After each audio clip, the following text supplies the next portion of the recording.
Too often I hear business owners talking themselves down, and the first thought that comes to mind when I hear someone tell me that they think they're not good enough, or they're not ready, or they don't have enough experience to put themselves out there, I wonder, if they're saying that to me, what are they saying to themselves behind the scenes?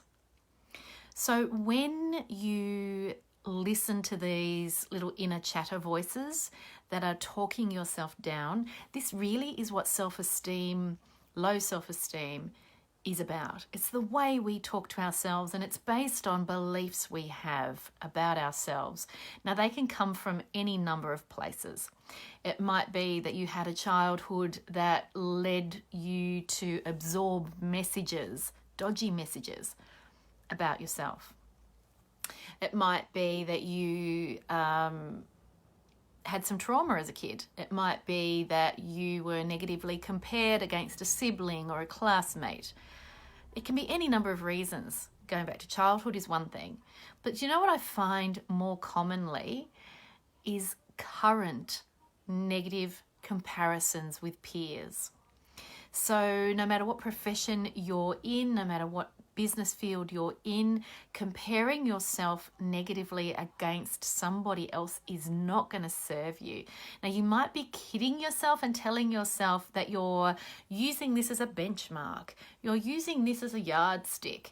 You're using this comparison to inspire and motivate you to grow.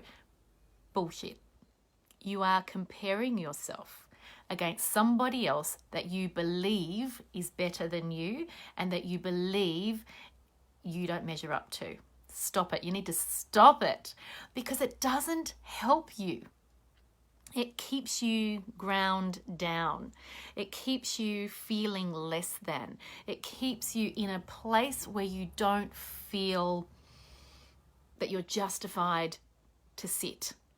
So I've had people attend workshops and retreats and other mentoring events of mine tell me that I'm not sure if I deserve to be here because I'm just ... fill in the blanks, whatever it is. I'm just starting out, or I'm just this profession versus that profession, or I'm just a solo business owner. It doesn't matter. Stop comparing yourself negatively to others, because what other people are doing is irrelevant. Do you know what else is irrelevant? What you believe about yourself. Your audience doesn't care. Your audience doesn't care. Your market doesn't care. Your clients don't care.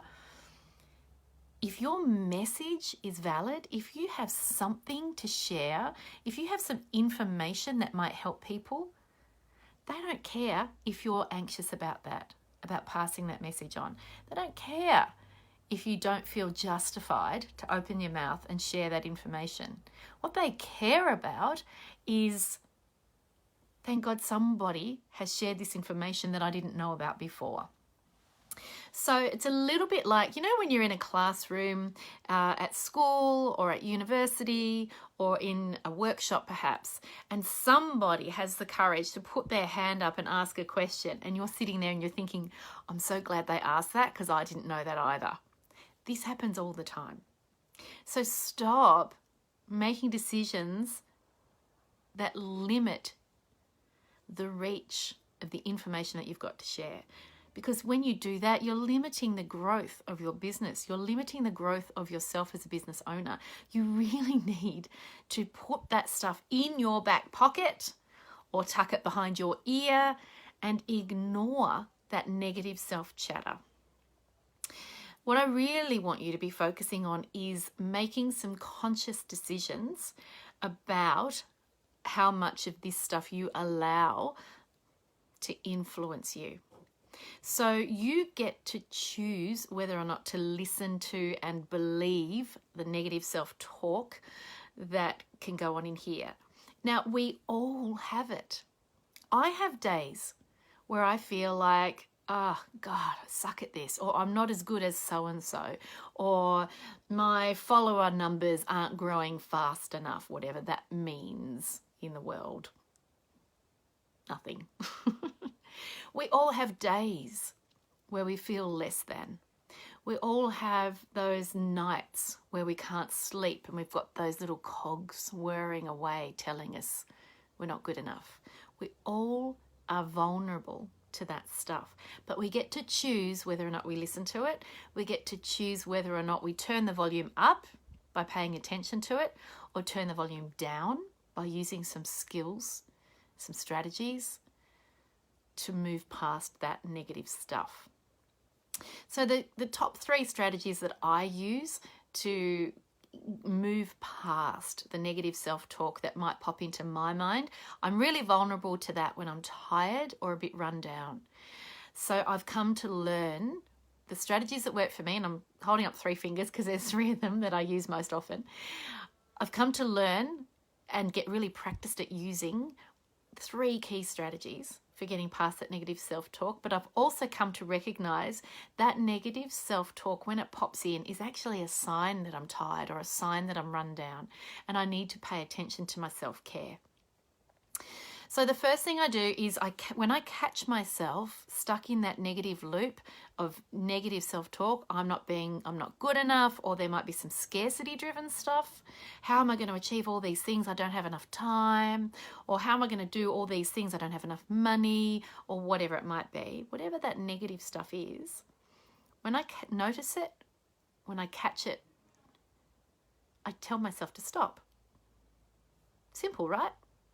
I either imagine a big bright red stop sign, or I say out loud, stop it, just stop it.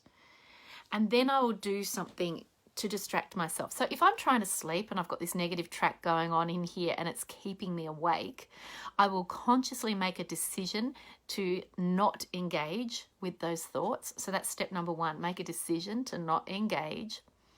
And then I'll distract myself by putting on a sleep story. There's lots of apps that you can use. I tend to use Calm, which is a really great app. My kids love it. I love it. I use a sleep story. So someone's talking. And with these sleep stories, the idea is that they bore you to death or bore you to sleep. So I will listen. I'll actively switch my ears onto and my attention onto one of these sleep stories to help derail that negative self-talk. So I make a conscious decision not to listen to it, and I make a conscious decision to actively listen to something else, and before I know it, I'm asleep. 9 times out of 10. The third thing, now this is a really important strategy, and there are some steps on how to do this in my How to Slay Your Own Bullshit downloadable resource, free resource, which is in the bottom of there's a link to that in the bottom of the text accompanying this video. You can build a body of evidence of all the things you've achieved so far, and just spend a moment reminding yourself of that. Actually sit with that. How much time did you spend studying? How much money did you either spend or miss out on earning while you gained the skills and the qualifications that underpin your business? I was going to say undermine it. Underpin your business. How many people have you helped? How many years have you been in business? Now, it's not about comparing yourself with somebody else. It's about reminding yourself what you have achieved so far.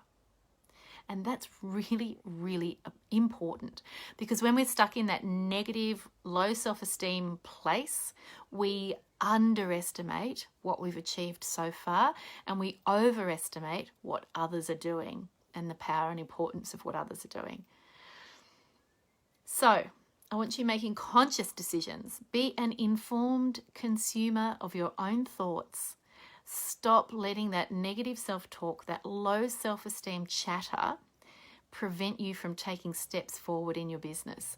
So you might be wishing you could put yourself out there on social media, but feeling that you can't because you're not confident enough, or you're not ready, or you haven't been in business enough, or you're scared you'll fluff your words, or you're worried that you'll make a mistake. Just do it. Just do it. Put yourself out there. Who cares if you make a mistake? Who cares if you say something back to front? Who cares? I do these things all the time. I'm always putting myself out there, Haven't overly scripted what I talk about. I have a rough idea of what I'm going to talk about, and then I just go. And if I make a mistake or I fluff my words, so be it.